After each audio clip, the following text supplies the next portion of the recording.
from ours. Whether far away in space or in time, or even outside of time, we do not know.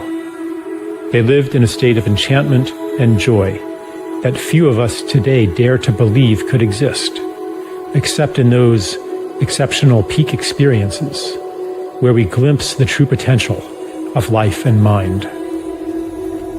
One day, the elders of the tribe called a meeting. They gathered around, and one of them spoke very solemnly. "My friends," she said, "there is a world that needs our help. It is called Earth, and its fate hangs in the balance. Its humans have reached a critical point in their collective birthing, the same point our own planet was at 1 million years ago, and they will be stillborn without our help. Who would like to volunteer for a mission to this time and place and render service to humanity?"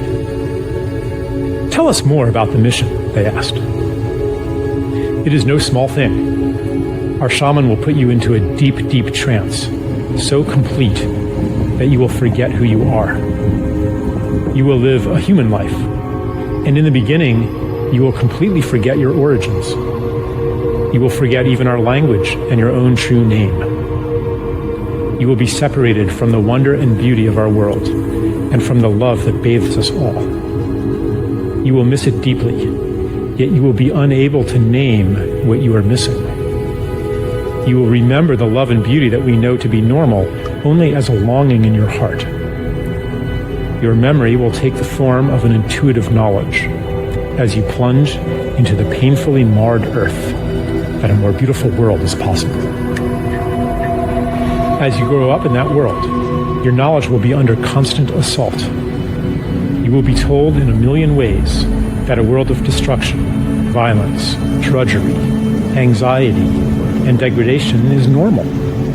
You may go through a time when you are completely alone, with no allies to affirm your knowledge of a more beautiful world.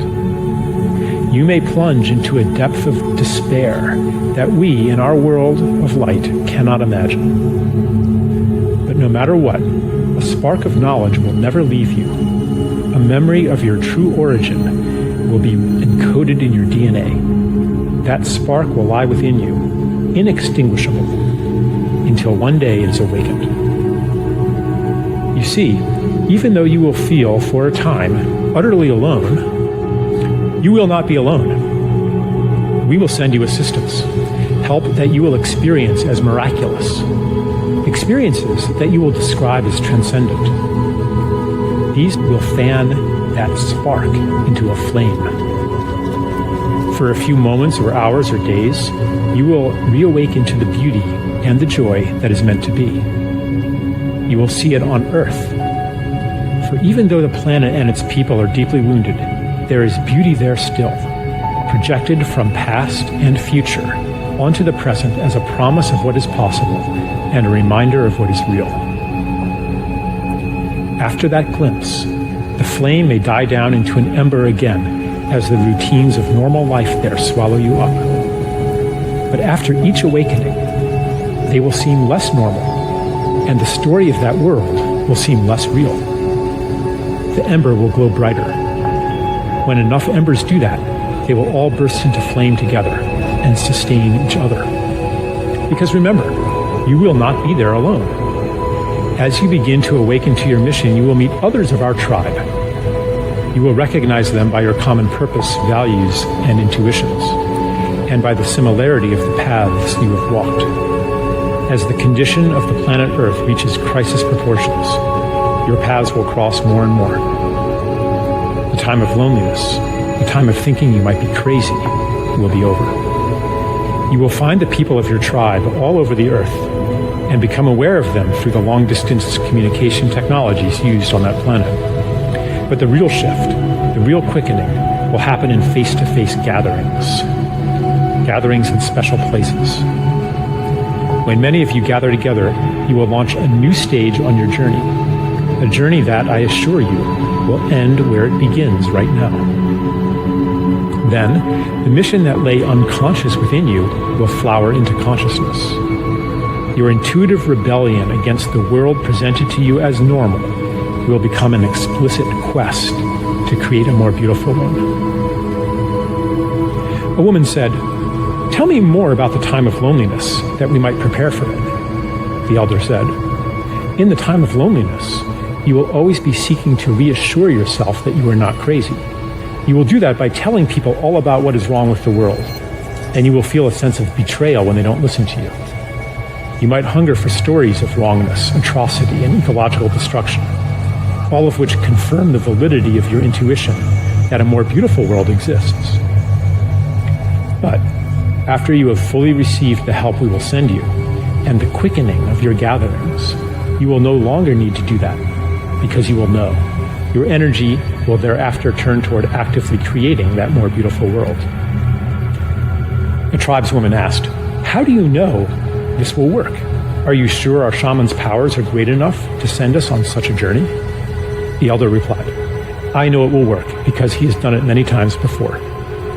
Many have already been sent to Earth to live human lives and to lay the groundwork for the mission you will undertake now. He's been practicing. The only difference now is that many of you will venture there at once.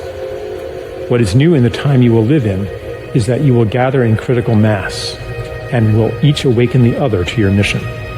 The heat you will generate will kindle the same spark that lies in every human being. For in truth, each one is from a tribe like ours. The whole galaxy and beyond is converging on Earth, for never before has a planet journeyed so far into separation and made it back again. Those of you who go will be part of a new step in cosmic evolution." A tribesman asked, "Is there a danger we will become lost in that world and never wake up from the shamanic trance? Is there a danger that the despair, the cynicism, the pain of separation will be so great that it will extinguish the spark of hope, the spark of our true selves in origin, and that we will be separated from our beloved ones forever?" The elder replied, "That is impossible. The more deeply you get lost, the more powerful the help we will send you. You might experience it at the time as a collapse of your personal world, the loss of everything important to you. Later, you will recognize the gift within it. We will never abandon you." Another man asked, "Is it possible that our mission will fail and that this planet Earth will perish?" The elder replied, "I will answer your question with a paradox. It is impossible that your mission will fail, yet its success hangs on your own actions. The fate of the world is in your hands. The key to this paradox lies within you, in the feeling you carry that each of your actions, even your personal secret struggles, has cosmic significance. You will know then, as you know now, that everything you do matters."